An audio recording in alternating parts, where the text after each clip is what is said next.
Coming up on Extra Credit, make a kite with supplies around your house. Learn about teamwork from the Minecraft team. Plus, a sneak peek at what it's like to work for the NBA. Stay tuned.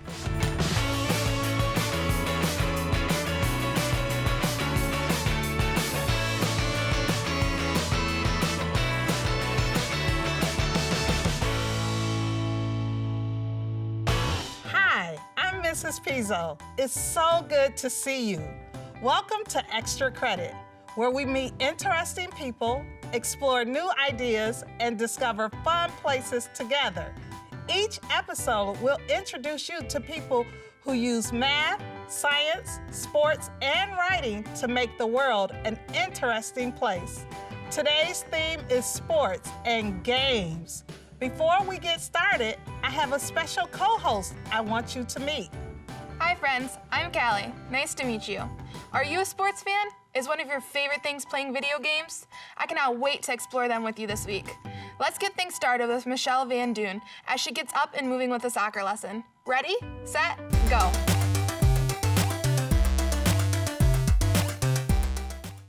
Welcome to InPACT at Home, where we practice interrupting prolonged sitting with activity. I'm Michelle Van Doon, and I'm here to help you get moving for the next 8 minutes. You'll be surprised at what these moments of movement can do for you and the rest of your family so that you can stay active and healthy at home. So go ahead, get up, and let's start moving. For this movement activity, we're going to be working on our soccer skills.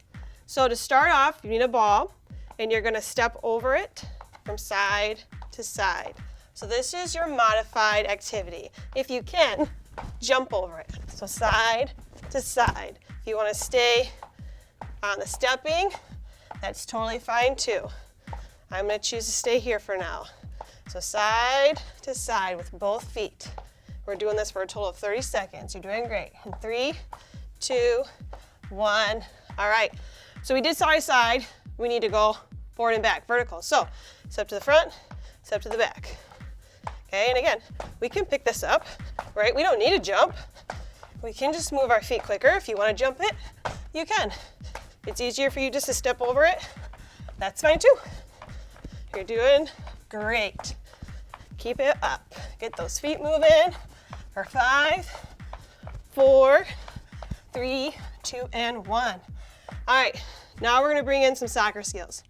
To start off, we're just going to tap the top of the ball.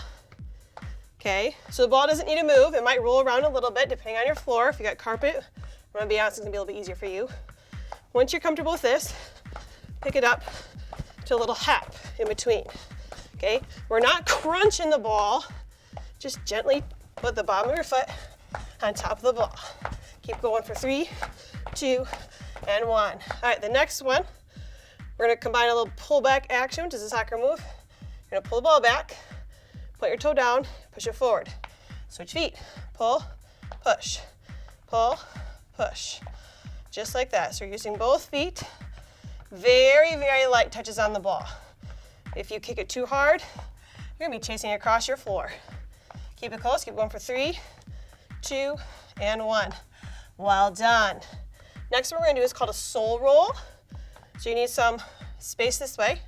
Put your foot on top of the ball, roll it, stop it. Roll it and stop it. Very light on your feet for these. Okay, if you need to stay at this speed, that's fine. If you want to pick it up like I just did, that's great. All depends on how much soccer experience you've had. If you play soccer, you're going to be a little bit more comfortable with this. Keep going for 5, 4, 3, and relax. Okay, next one's called a tic-tac. Like a clock. You're gonna tap the ball back and forth between the inside of your feet. Okay, so starting off nice and easy, back and forth. It's like you're passing it to yourself. Once you're feeling more confident, you can pick it up. If this is too easy, then look up and don't look at your ball so much. Okay, keep going for 5, 4, 3, 2, and 1. Well done. The next part, I'm gonna use a yoga mat. If you don't have one, you can use a towel or just the ground. We're going to do a Russian twist with the soccer ball. So feet out in front of you, knees are bent, pick up your ball, tap it side to side. Okay, just like this. Get that ball to touch the ground, reach back as far as you are comfortable with. You're gonna pick up your feet and balance. That's even better yet. If you wanna leave your feet on the ground, that's great too, okay? Keep going. You're doing great. Side to side. Again, you can pick up your feet and balance if you want for that extra challenge. Don't forget to breathe. I don't want you to pass out. Holding your breath is not a good idea. Take little breaths. We're almost done with this one. Keep pushing through it. Keep going for 5, 4, don't give up, 3, 2, and 1. Take a quick breather. You're gonna move the ball to your feet, and you need to squeeze with your legs, okay? If the ball pops out, that's okay. What you're gonna do, you can put your hands underneath for balance, lift it up, bring it down, up and down. Using a ton of core for this, also engaging our legs, okay? And just keep that pressure in between the ball. If you feel like it's getting loose, you can also bring it up a little bit higher. It doesn't seem to be sticking between your feet very well. Keep it up. You're doing great. Again, if you need to take a little break, you can. We're almost done, so you got it. I'm gonna readjust mine because I can feel it slipping. Keep going. Let's get back to it. Keep going, you're doing great. For 5, 4, 3, 2, and 1. Your abs should be on fire. All right, we're gonna move this yoga mat safely to the side. We're gonna go back to our first few touches, okay? So we're gonna motor through them. We're gonna start off with just taps on top of the ball. Let's go. These ones are gonna be nice and quick. Again, try to look up if you can. Lay on your feet if you need to go back to this. It's totally fine too. Just get those feet moving as quick as possible so we can get your heart rate up, okay? If the ball gets away from you, just get it back. Keep going for 5, 4, 3, 2, and 1. All right, going back to those pull pushes. Go on top of the ball, pull it back, push it forward. Pull, push, pull, push. Again, very gentle touches. I mean, you're still gonna get your exercise if you're chasing the ball across the house, but it's not as fun. Good job. Keep it up. Take little glances up to make sure you can keep track of that ball. Doing good. You can pick it up, pick it up.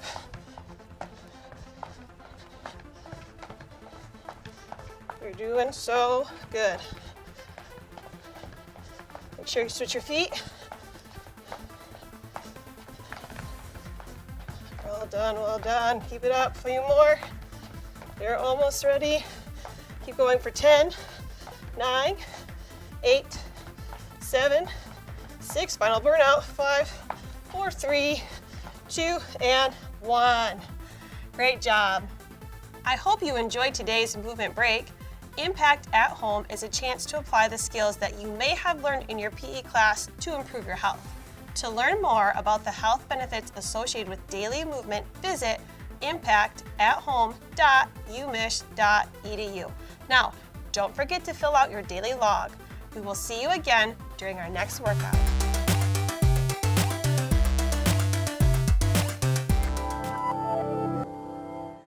Ah, the famous electrolyte. Sports drink commercials love talking about them, but what are they? Why do we need them? And what happens if we don't have enough of them? Electrolytes are salts. Actually, they're salts that we take into our body, usually by way of food. Electrolytes dissolve into positive and negative charges and conduct electricity in water. The most common one is sodium chloride, or plain old table salt. These are the other common electrolytes found in your body. Also known as ions, these charges are crucial because they control the flow of water in our cells and nerve impulses in our bodies. Ion channels in cell membranes regulate the flow of the positive and negative charges through cells. Water follows these charges and always goes to the side that has the greater number of electrolytes. Thanks, osmosis. Without the balancing act between electrolytes and water, our cells would shrivel up and die or burst from being too full. In nerve cells, a positive ion moving through an ion channel sparks off an electrical impulse, signaling our bodies to function properly. That's right, electrolytes control the constant impulses in our body to keep our hearts beating, our lungs breathing, and our brains learning. So yeah, electrolytes are pretty important. They also make your sweat salty. When working out, our bodies start to heat up. Ion channels in our cells dump electrolytes or salts into the sweat gland. Thanks to osmosis, water follows closely behind. This increases the pressure in the gland so that salty mix gets pushed out onto your skin. When that water evaporates, it pulls the heat off your body and cools you down, leaving a salty residue behind. But if you lose too many electrolytes, your nerves won't work properly, which can lead to problems with your heart, blood pressure, breathing, and you'll definitely not be performing your best. So you better reach for that bright orange sports drink and get those electrolytes back ASAP, right? Well, maybe not. There's been controversy on whether sports drinks are even necessary.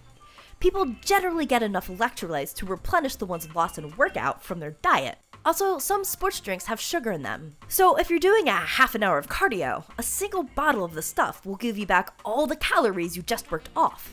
If you're working out for an hour or so, water will keep you hydrated and you probably don't need those extra electrolytes or sugars. But if you're someone like this, or maybe running a marathon, feel free to reach for that sports drink now and again. Your body will thank you.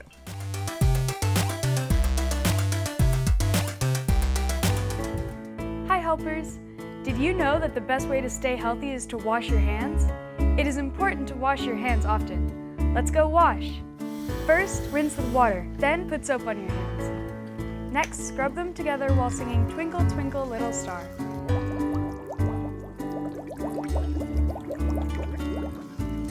Then, rinse the soap off with water. And last, dry your hands.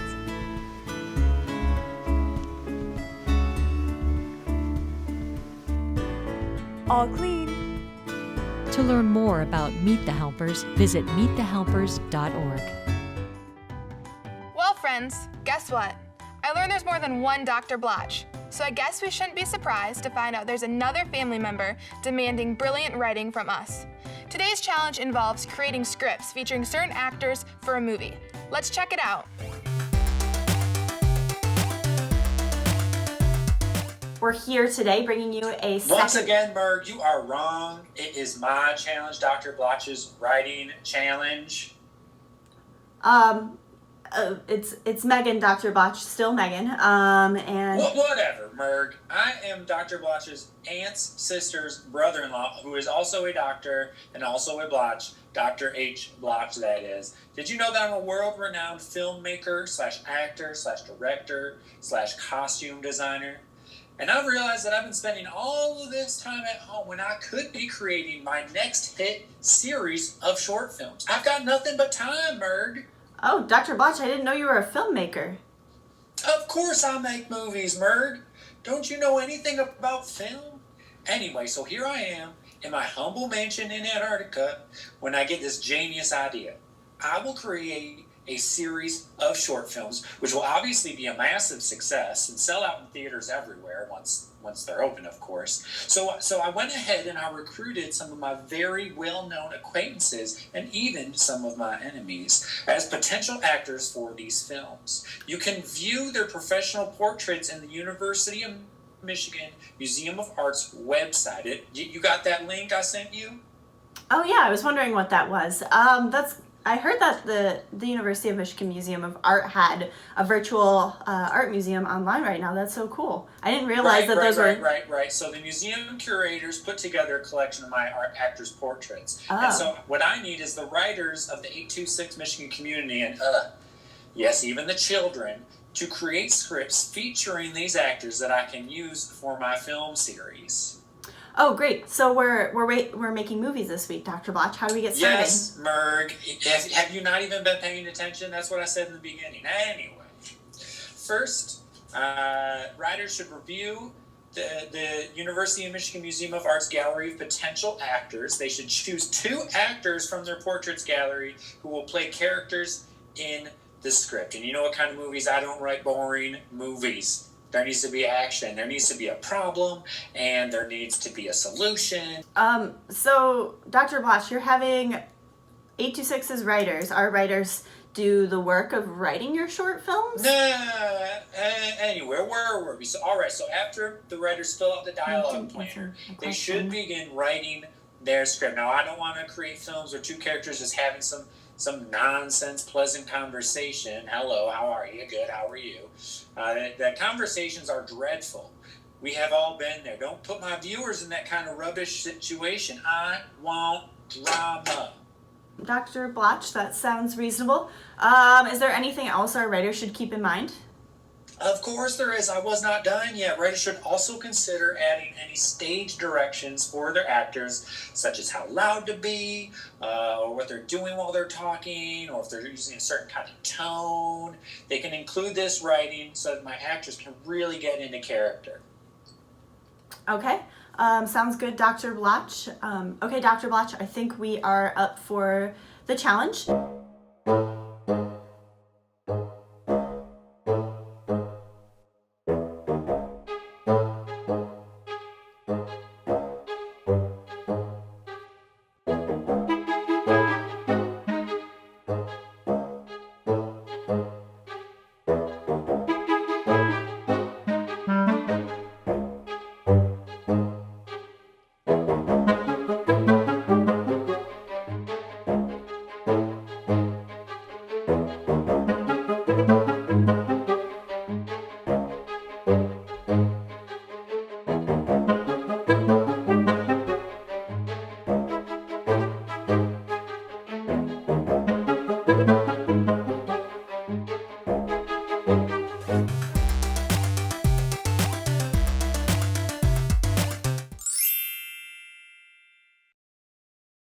Dancers and choreographers use dance performances to express their ideas and stories. Schedules for dancers and choreographers vary with where they work. During tours, they have long work days, rehearsing most of the day and performing at night. Many dancers begin training when they are young and continue to learn throughout their careers. However, teaching dance in a college, high school, or elementary school requires a college degree. Dancers audition for a part in a show or for a job within a dance company and study new and emerging types of dance. Choreographers choose the music that will accompany a dance routine and teach complex dance movements. Dancers and choreographers need to have leadership skills, physical stamina, and teamwork skills. Being a dancer and choreographer is rewarding in so many ways. The ability to have my gift that I love to do and inspire someone to feel something, or someone comes to you after the show in tears of joy, or maybe they were sad because your performance helped them tap into something that they, forgot about in their life. I think the ability to touch people and inspire them to action, or to feel more alive, I think that is the most rewarding part. When you can get past that point of self-consciousness or thinking that people are going to judge you, it's an amazingly powerful feeling to just say, this is me, take me for what I am, and I hope you gain something from that or feel something from that, and hopefully take it home with you by the end of the night. And I think I've done my job after that, even if I can just touch one person. The audience's reception during and after the performance is always so rewarding because you've been working for so long and so hard on the work that you're presenting. I encourage girls to go into the field of entertainment because it's open with possibilities and in a way where you can carve out your own creative path, and you can also choose to be a muse for someone else. People in entertainment have passion. There's a lot of space to grow, and never stops. And you're always being connected with amazing people who are talented, and they give you this kind of fuel for your creativity. You should consider a career in dance because of passion and because there's something that you need to express to the world that cannot be told in any other way by any other person. Hello, and welcome to Detroit Performs. I'm your host, DJ Oliver, and I'm at the Art of Custom Framing in Troy, where our first artist, Doug West, shows some of his work. We caught up with Doug as he transitions from professional athlete paintings to a new venture.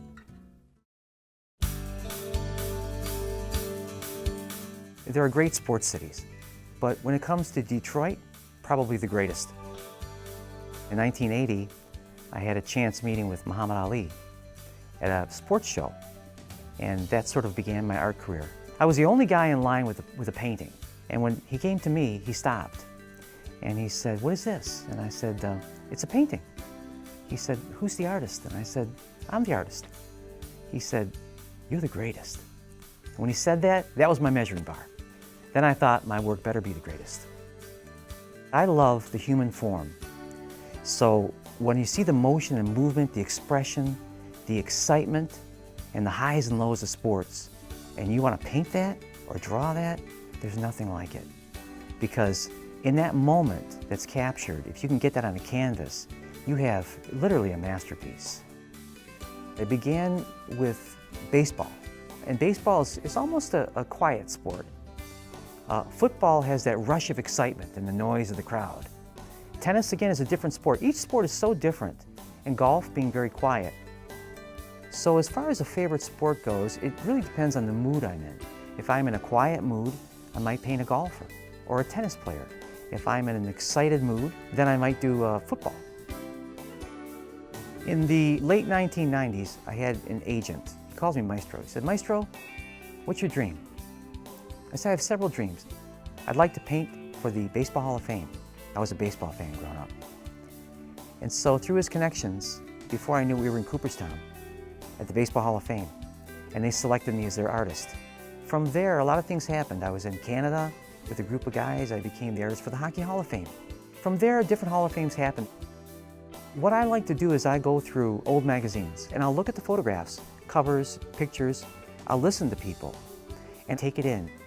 I'm not aware of it, but when I go back, I'll paint them. Somehow the essence comes out, and people say you've really captured them, and I've never watched them on film. You have to capture the essence of a person. I think if you can do that and do it with dignity, that your work will shine every time. Capturing the expression of a player is interesting, and capturing the light in their eyes. What happened for me is I wanted to have a deeper understanding of myself. But what came with that was so interesting because it put light in the subjects that I painted. And I noticed too that the expressions, as I was more honest with myself and freer, that the expressions in the work just almost drip with expressions. You can almost feel their sweat in the poses. So that all transferred into my work. So what I like to do is I'll work right side up to lay the image out. Once everything's in place, then what I do is I flip the canvas and I paint everything upside down. They're not faces, they're not shapes, they're what I call lines of motion. Barry Sanders is a great example. Barry Sanders, when he runs actually in two directions. His movement is a forward movement, but there's a backward bend. And if I were to paint that, lean it too much to the left or too much to the right, it doesn't look right. So Barry Sanders is a great example here in Detroit. I've done many Barry Sanders, and he's always the same thing. The trick is upside down, get his motion, and then paint his face. I did a piece on Michael Jordan that was really unique. I wanted to take art to a different level. So I thought, what I'll do is I'll paint the Bulls uniform color on the background and then put the Jordan on top of that, which is really unheard of, red on red.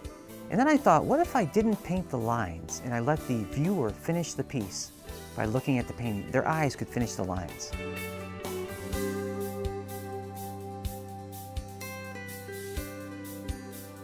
I really want to make this Miguel Cabrera a special piece. I want to kind of capture his career. So today I'm going to be painting Miguel Cabrera upside down and right side up.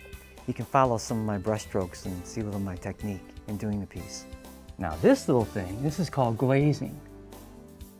And what this does, it's a thin coat of paint like a Kool-Aid. And when you put it on there, it transforms the color. And if you do layer after layer of glazing, the piece is beautiful. In the areas that where the light hits, if you add yellow, and a little red, it just makes it jump with glazing. I think with a great piece of art, you let it speak to you. It will move you. Often I'll see the piece before it exists. He seems to just be able to capture the essence of that athlete in his painting. And he was realistic, but also I could see that emerging expressionist feel. Now he has just a new freedom. He introduced his new body of work, and he actually had me shut my eyes to bring in his new work. And when I opened my eyes, I saw a newly emerging expressionistic painter. So I was pretty amazed at that. I had to free myself. So I found an old canvas and I began to splash colors on the canvas. And I felt that release and that freedom. And suddenly I began swirling colors and I did a Jimi Hendrix piece. So I became this expressionist painter, bringing realism into expressionism with color. And so I've recently been in contact with the Rock and Roll Hall of Fame, and they've agreed to put one of my pieces in the Hall of Fame, a tribute to Prince. There's an interesting quality to my rock and roll pieces. It was never thought out, but it has happened. The pieces have sort of a haunting quality. My sister-in-law says that I've painted them as they are now, that many are deceased. She said it's as if you've placed their soul on the canvas, and there is a dimension in the work. One of the pieces, the Ghost of Imagine, which is a John Lennon piece, began with these swirls of color, and the image falls away, and yet it's there, and yet it's not. And the other thing that I love about these pieces is you have to sort of look into the piece to discover them. It's as if you're seeing a different dimension. But that's what's outstanding, I think, of these pieces. It's the buildup of colors, and colors that almost shouldn't go together. And somehow it works. Doug is taking it to a more of a passionate level, I guess I would say. He's trying to get his emotions. You're seeing that coming through in these portraits. I said, Doug, paint big. And he pulled up with his car and Obama strapped to the top. And I said, you did it, and it's stunning. And I just love that piece. You're just drawn to that piece, and I'm very excited for him. I had a client walk in and fall in love with Michael. She said, this was my idol growing up. I love Michael. When they're looking at an icon, they're just lighting up. There are a lot of great artists that came from Detroit. Detroit is such a rich heritage in music and sports. It's like I've fallen into the right field.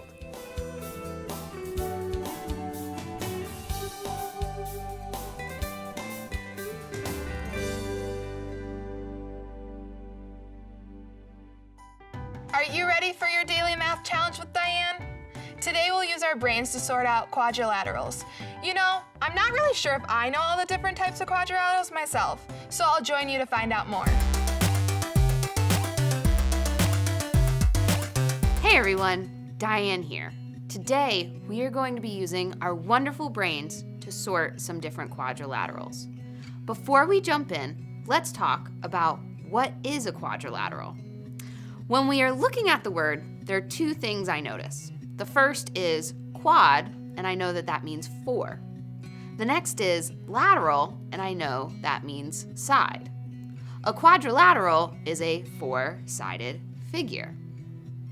We are going to be looking at sides and angles to classify these different shapes.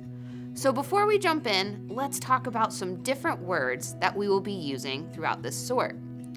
Congruent, meaning equal.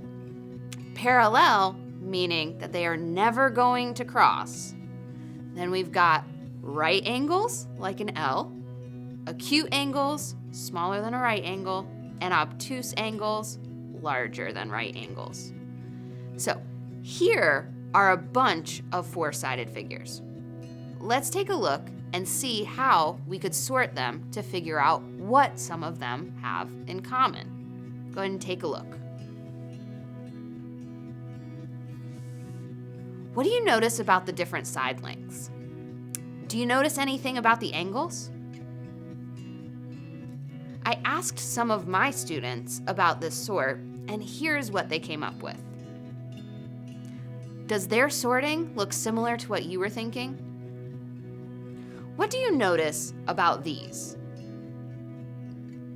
Exactly. All of these have right angles, but some of the side lengths are different. With that, let's talk about the types of shapes that have only right angles. For now, we're going to focus on rectangles. So what makes a rectangle a rectangle?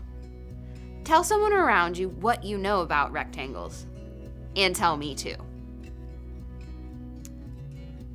Yeah, definitely has 4 right angles, opposite sides are congruent, and opposite sides are parallel. So let's shift these into a group where all of these traits are included. I'm starting to see another trait that some of these quadrilaterals have. What do you notice about them? Would you whisper it to me? Exactly. These all look like they have 4 congruent sides. Even though they fulfill all the requirements of a rectangle, they also can be called a square. So all of these could be called a rectangle, but only some of them could be called a square. So now let's flip over to this group. I noticed that these do not have all 4 angles being right angles. Do you notice anything about the sides of some of them?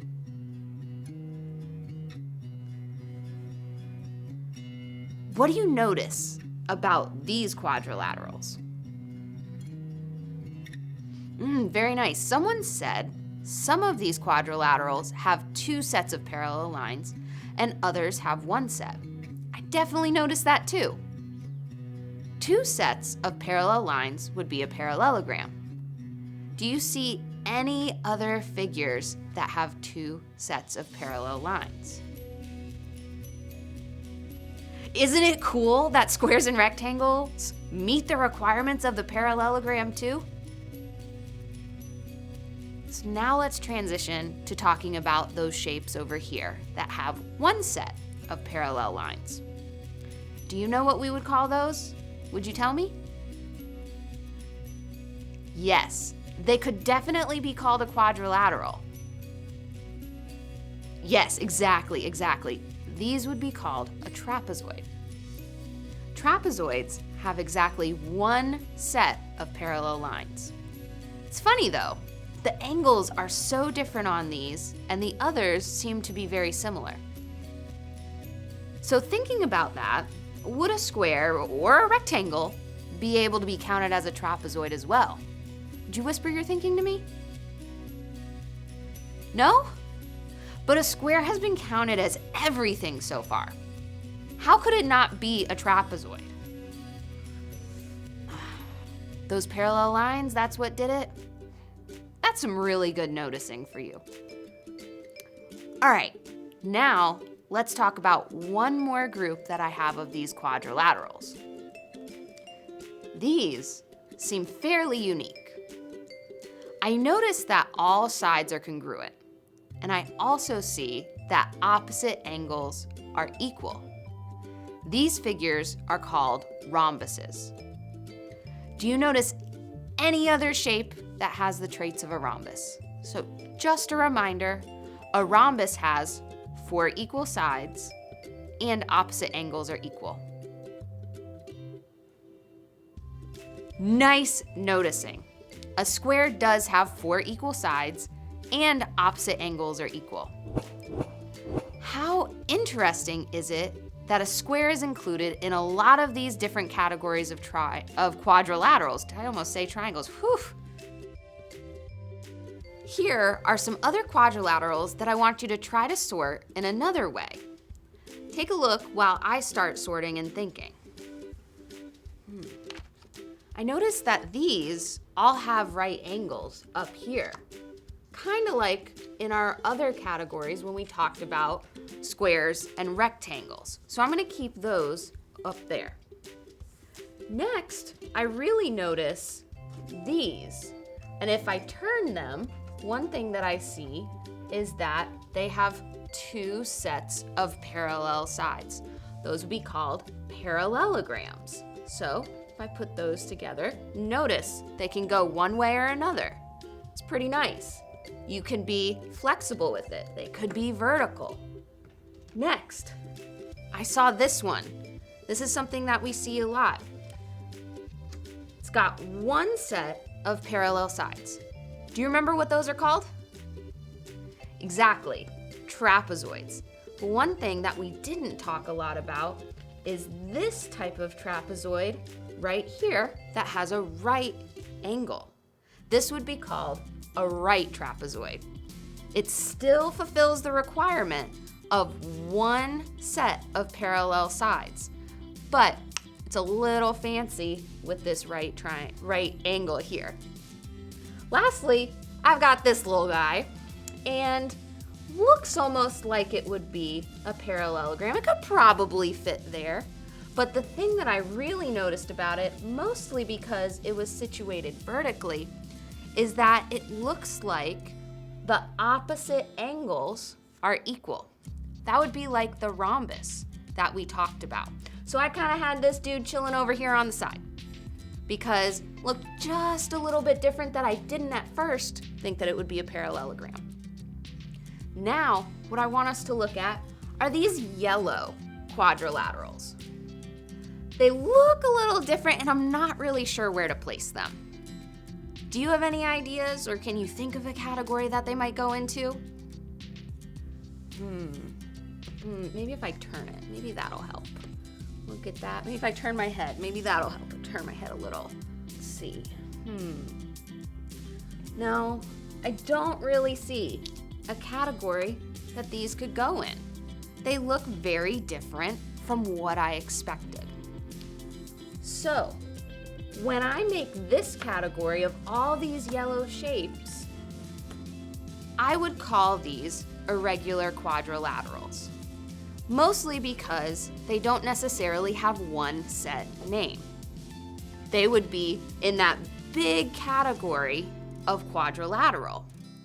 It's pretty cool, right? Today, we talked about different types of quadrilaterals and how they can have qualities of multiple figures, like this rhombus here could kind of look like this parallelogram. We know that squares are very specific in their characteristics and meet the requirements to be called a rectangle, a parallelogram, and a rhombus. I wonder what other kinds of things would have groups like that. See y'all later.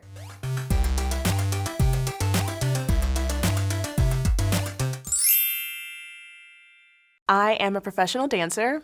I have danced with the LA Contemporary Dance Company for the past 10 years. I am also a filmmaker. I direct and I write my own content. In filmmaking, figuring out what stories to tell is an interesting process. I have an observation journal. I'll use that as a source. So I write down quotes in there. I'll write down little thoughts I have. I write down what people are wearing when I see them walking in the street. The best stories come from real life. I perform in a lot of intimate environments, so I'm seeing eyes. It's not just lights in my face. And so you can see people sitting like this. You're doing something right when you have people's attention. And that positive feedback is exhilarating. My tips on becoming a professional dancer: train, train, train, and more training. I don't have as much training as I would have liked to have had because of my trajectory in life. I was in dance and I was out of dance and I was in dance. I tried to train as much as I could, but the more that you train, and training in different styles, meaning if you're a ballerina and that's all you want to do, I would still say train in hip hop, train in jazz, train in swing, train in Bollywood, salsa dancing, because it's all going to make you better. It's all going to make you better. Even if you don't end up working in those genres, you'll still have a little bit extra in comparison to everyone else because you have the experience of training in a different art form. I would also say consistency. So not only training, but training with consistency and just trying your best to stay in class. attend summer workshops, and summer intensives with dance companies that you might be interested in or dance companies that you might want to train with. That will give you some exposure to dance on a professional level beyond your dance studio. And you'll get a glimpse of what it might be like once you become a professional. Let's see. I would say watch, who do you like? Who do you like that's a professional dancer? Follow them and just see how they are. I mean, I was a fan of, I am a fan of Alvin Ailey, and I watch those dancers all the time. And I think there's a little part of me that emulates their strength and their composure and just their essence. And I think if there's a dancer that you admire, then there's always something to learn from not only the professional dancer that you admire, but also maybe the person in your dance class that, has, they can do high kicks really nice. Maybe I should take a little bit of what they're doing, I'm always learning from my peers. So I'm watching in rehearsals and performances, and I respect my peers so much that I will say, you know what, I want to do a little bit more of what she does when she's performing, because I like her, the dramatic element that she's giving, or she's really funny. I wish that I could be funnier, and that's how you get better, if you're constantly trying to improve yourself. So training is the biggest thing, but if you don't have the money to train, there's always YouTube. You can find so many dance classes on YouTube. Or when I was in college, I used to watch music videos over and over and over again and try to learn the choreography. I'm sure people do that nowadays too. So that's a way of teaching yourself, because in actuality, when you go on an audition for commercial dance for a music video, you're gonna have to learn it like that. So if you can learn a choreography off of a music video and you're learning it, backwards, because, they're not doing it the same way, that means that you're pretty good. So that's a skill set. I would say try to have as many skills as possible. If you have the opportunity to learn how to tumble, do it. If you have the opportunity to learn aerial work, do it. Hip hop, everything. If you have the opportunity to learn how to break dance, do it. Just look at the people that are working now. Look at what Katy Perry did at the Super Bowl. Look at, the kind of work Beyonce's putting out. Look at, what's on Glee. And that will tell you what you need to aspire to. Look at, what the kind of work Alvin Ailey's doing. And that can kind of inform where you should go. We are working on, I think, the coolest product ever. We make a version of Minecraft that people use in classrooms. All right, 3, 2, 1. So hi, my name is HARO, and I'm a tech lead for Minecraft Education Edition. My name is Cole, and I'm a Minecraft designer. I make mobs, I make blocks, I make different tools for content creators. I make sure kids can play Minecraft at school. By yourself? I couldn't do all this stuff alone. Everything that we create, we always create as a team. If you want to make something cool, you really can't do it by yourself. You're going to have to work with other people, and so it's an important skill to learn now.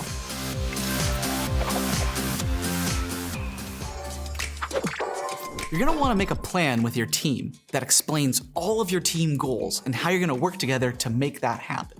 You wanna write that plan down so that you can take a look at it later. Give everyone a special way to contribute to the team. If you notice someone does not have anything to do or is not sharing as many ideas, invite them in and make sure you're listening to what they have to say. Now this one's important. You want to celebrate the successes of your team and teammates. Anytime your teammates do something awesome, make sure to tell them.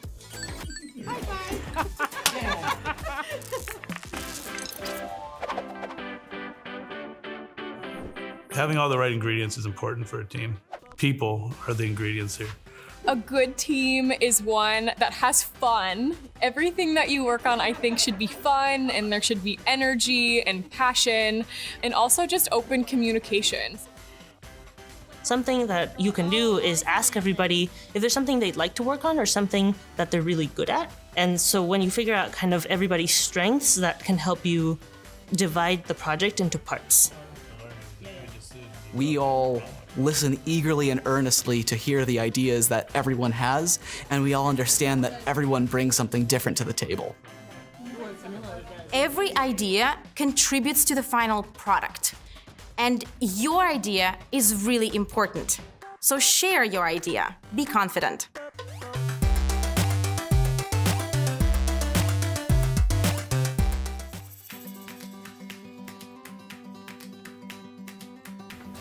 Today we'll be making a simple kite from materials you might have at home. We'll mostly be using home office and gift wrapping supplies. You will need a manila envelope, a piece of notebook paper, scissors, some thick ribbon, some thin ribbon, ways to decorate, and some tape. Let's start by cutting the envelope into a rectangle. First, let's cut off the top.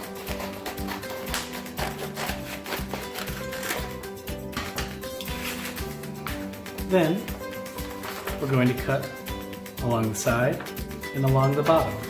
You can put your scissors on the inside, or you can cut right along the outside.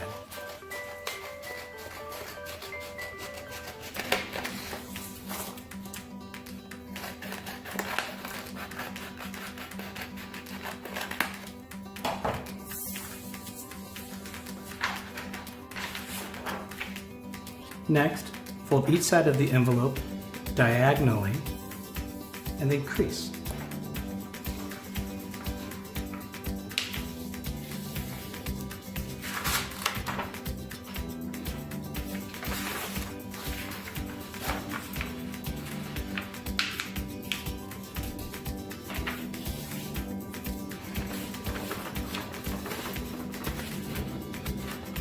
It's easiest to decorate the kite at this point, rather than skip to the end. Go ahead and pause it, decorate it, and then come back. Next, we're going to tape it together.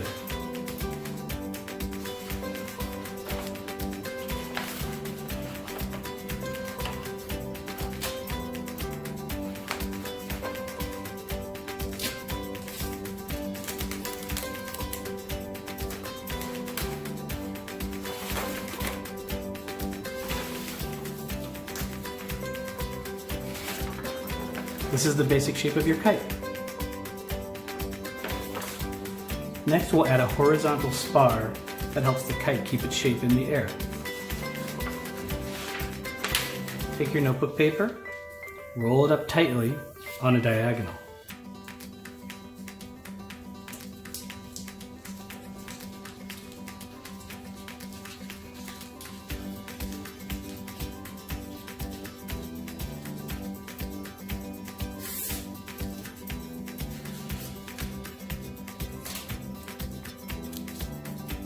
Tape it closed. Alternatively, you could use a thin piece of cardboard. Now, let's tape it just like this.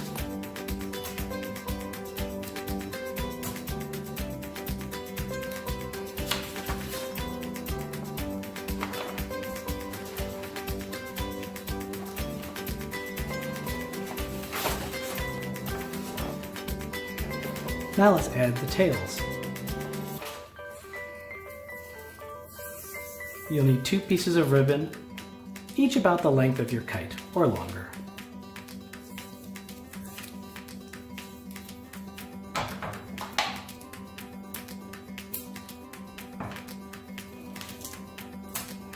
The tails help the kite fly more stable by adding weight and drag in the air.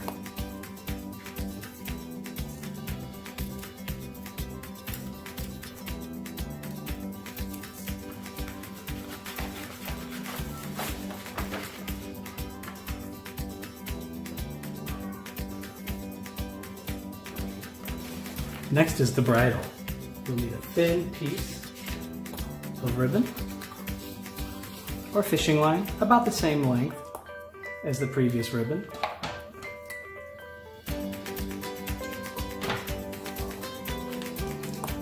We're going to attach it in 3 places. Here, here, and eventually one's going to go here.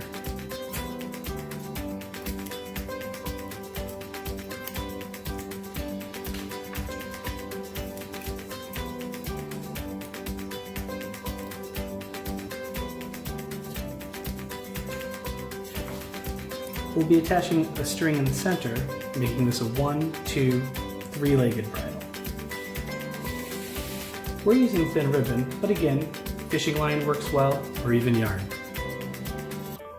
Next, for our purposes, the center of the bridle is also going to be the line that we use to fly the kite. Find the center of the first ribbon, and we're going to tie a knot right here, leaving enough room to attach the rest of the ribbon to the center of the kite. You can tie it with a simple knot.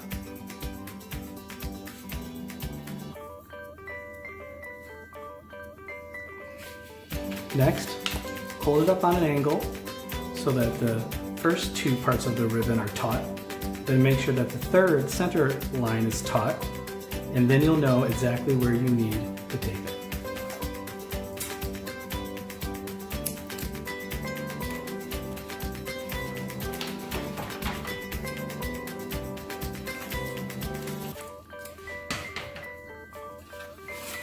Now you have a simple kite.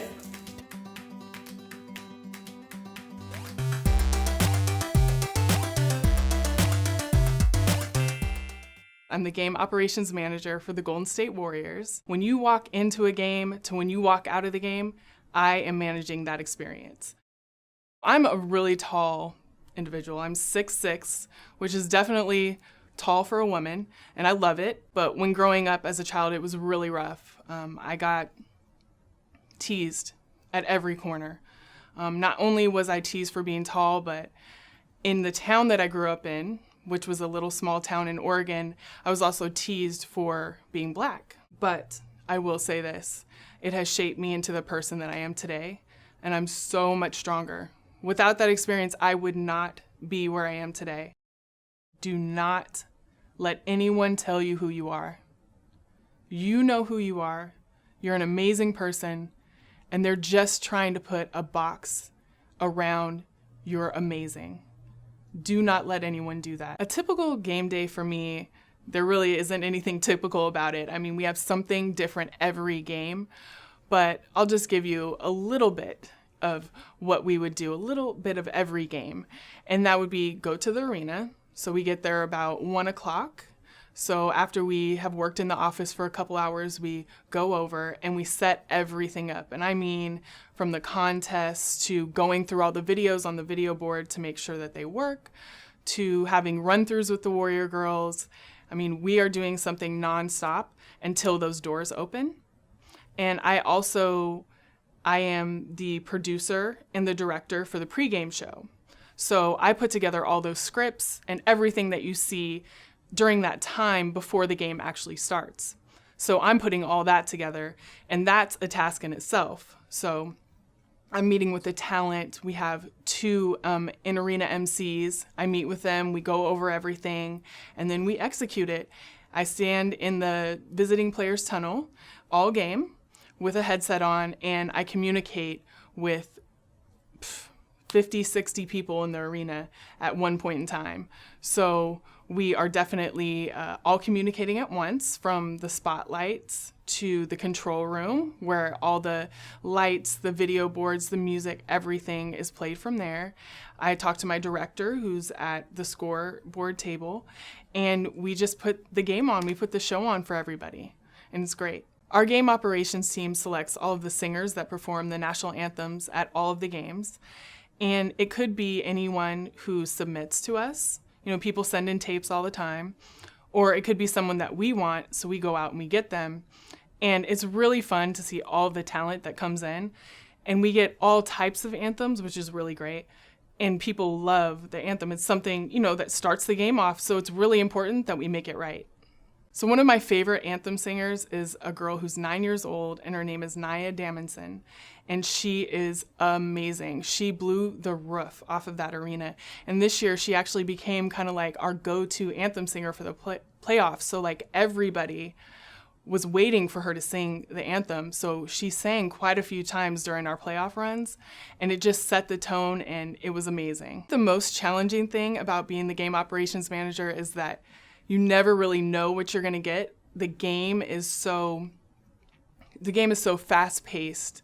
There's points where you might have to go do something really quickly, and it's actually something that I like about it, but it's also something that's challenging because you never really know what you're gonna get. The thing that I find the most rewarding about the work that I do is working with all types of people, whether it be the fans. Our fans are amazing. They're the best fans in the NBA, hands down, to all the entertainment groups that we have, to even the players, the coaches, everybody. It's just working with them, creating those relationships, and creating a great experience for everybody. Wow, what a show! I really enjoyed learning how our new friend Alicia organizes fun activities for all the fans at NBA games. See you next time on Extra Credit. On the next episode of Extra Credit, we learn about careers in sports, even if you aren't an athlete. Plus, tips for being a good teammate. Get your extra credit on the Michigan Learning Channel. This program is made possible in part by Michigan Department of Education, the State of Michigan, and by viewers like you.